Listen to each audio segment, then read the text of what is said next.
이 부분이 이제 어려운 문제가 되겠습니다. 사실은. 예. 흑막이 가시설 지지공법 5가지. 예. 왜냐? 흑막이 가시설 지지공법 5가지인데, 이 버팀이 들어갔죠, 버팀이. 버팀대의 공법으로 해서 5가지가 있어요. 그래서 대부분 우리가 수평 버팀대는 압니다. 수평에 대한 버팀대. 우리가, 여기에 이제 이거 보고 설명을 드리겠습니다. 우리가 평면상으로는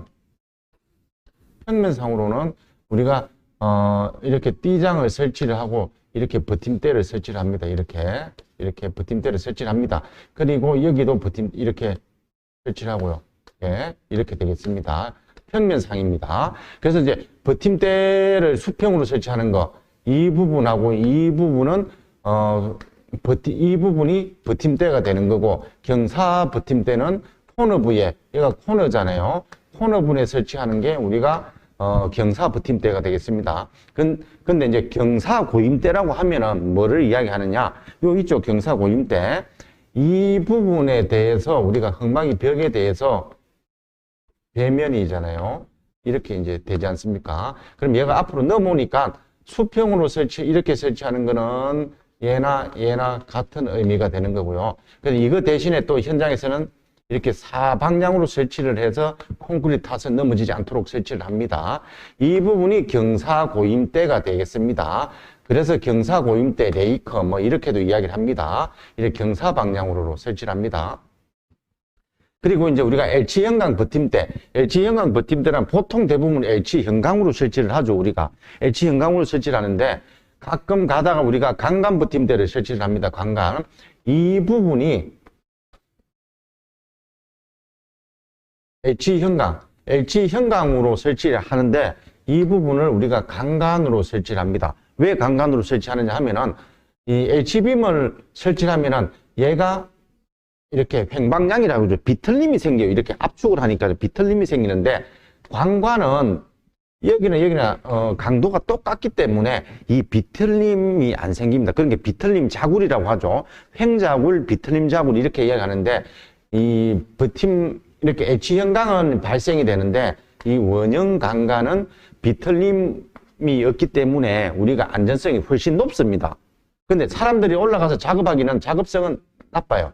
이제 그런 장단점은 있지만은 그래서 우리가 버팀대, 경사 버팀대, 경사 고임대, 그리고 H형광 버팀대, 광간 버팀대 이렇게 5가지로 우리가 구분할 수가 있겠습니다. 사실은 이게 어려운 문제가 되겠습니다.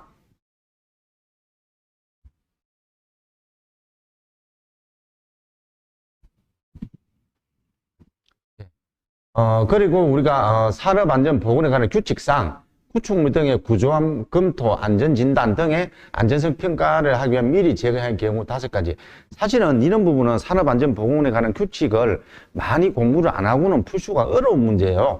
그래서 이제 산업안전보건에 관한 규칙을 많이 읽어봐야 돼요. 그런데도 우리가 읽어볼 때 문제가 있죠. 지문이 길어요. 이거를 이해가 안 갑니다. 지문이 너무 길어서. 그래서 외우기도 어렵고. 그래서 우리가 하나하나에 대해서 따지면서 강의를 들으면서 우리가 이해를 해야 되겠습니다. 이해를 하고 외워야지 어떤 의미인지를 안다라는 거죠. 그 있는 지문을 알아도 그걸 그대로 외울 수가 없어요. 왜냐? 2-3줄이 되는데 되게 헷갈리게 되어 있습니다.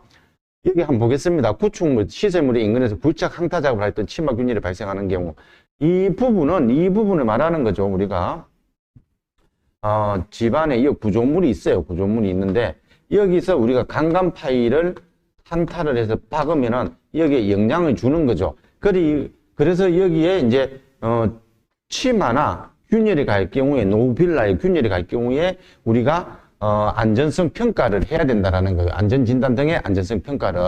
그리고 그 다음에는 지진, 동해, 부동치마 등으로 균열, 비틀림 발생하는 경우. 그러니까 지진이 온다든지 아니면은 동해 이 부분이 얼어서 융기가 된다든지 부동치마 이 한쪽이 치마가 되는 게 부동치마죠. 치마되는 경우에 얘가 균열이 가든지 어떤 비틀림이 생기든지 할 경우에도 해야 된다라는 거예요.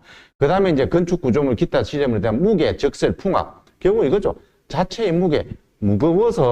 얘가 무거워서 붕괴의 위험이 있거나 무겁기 때문에 눈이 온다든지 바람이 분다든지 할 경우에 얘가 붕괴될 위험이 있어요. 붕괴라는 거는 얘가 파괴가 되는 거죠. 넘어지거나 이런 경우에 해야 된다라는 거고요. 그 다음에 화재. 여기에 화재가 났어요.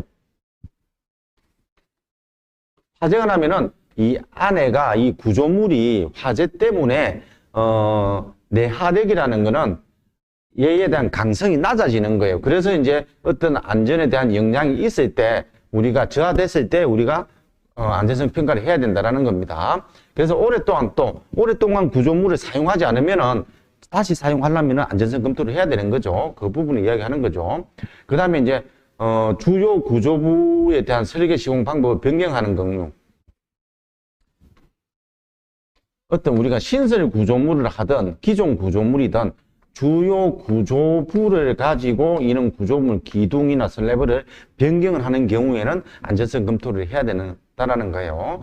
그 밖에 잠재 위험성이 예상되는 경우, 뭐 그거야 이제 그 기타 이외의 어떤 위험성이 발생되는 경우에는 해야 된다. 산업안전보건에 관한 규칙상 안전성 검토를 해야 된다. 이렇게 볼 수가 있겠습니다. 예, 이 그림 있죠? 치마, 굴착, 진동, 부등치마, 과하중, 화재, 안전성 검토 실시. 이렇게 되겠습니다. 이상 있으면 무조건 안전성 검토를 해야 되는 거죠. 예. 타워 크레인 벽체 지지하는 경우에 준수사항. 예, 기본 문제가 되겠습니다. 그래서 이제 우리가, 타워 크레인을 지지하는 방법은 이렇게 벽체, 타워 건물이 올라가면서 타워 크레인도, 텔레스코핑 하면서 벽체에다가 지지하는 방법이 있고요. 넓은 들판에서 이 구조물이 없을 때는 타워 크레인을 지지하도록 하려면은, 예, 프레임을 설치해서 여기에 구조물을 설치를 해가지고 이렇게 네 군데를 메어서 안전성을 확보를 해야 되죠. 그래서 우리가 타워 크레인을 지지하는 공법은 와이어 로프에 대한 공법이 있고 벽체 지지하는 공법이 있고 이렇게 두 가지가 있겠습니다. 그래서 벽체 지지하는 공법으로 할 때는 이렇게 해서 준수를 해야 된다라는 거예요. 서면 심사에 이렇게 설치할 때는 우리가 심사를 맡아야 되잖아요. 타워 크레인 설치한다고 그 관한 서류 또는 제조사, 이 타워 크레인을 처음 설치하는 그 제조사의 설치 설명서에 따라서 설치를 해야 된다라는 거예요.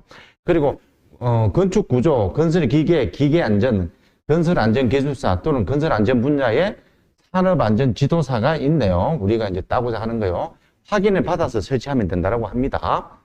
또는 기종별, 모델별 공인된 표준 방법으로 일반적인 표준 방법으로 설치를 해야 되고요. 그다음 콘크리트 구조물에 고정시키는 경우 매립이나 관통하여 고정, 이렇게 고정을 시킬 때는 바깥에 앵커를 박으면은 이렇게 이제 타워 크레인이 있으면은 여기에 앵커를 박아서 하면은 빠져버리니까 벽체를 관통을 해가지고 이 뒤에서 잡아주는 이런 구조, 그래서 벽체 전체가 힘을 받는다라는 거예요. 그래서 관통하는 구조, 매립하거나 그런 방법을 해서 충분히 지지되도록 해야 된다. 네. 그 다음에 건축 중인 시설물에 지지하는 경우는 그 시설물 구조죠. 만약 이게 이제 이 건축 중인 구조물이잖아요. 우리가 시공하면서 같이 하는데 이 구조물의 구조에 영향이 있는 위치에다가 이렇게 구멍을 뚫어서 설치하면 안 된다라는 거예요. 구조적으로 영향성이 없는 데다가 설치를 해야 된다는 그 이야기가 되겠습니다. 그래서 이렇게 이제 우리가 네 가지를 적어 주시면 되겠습니다.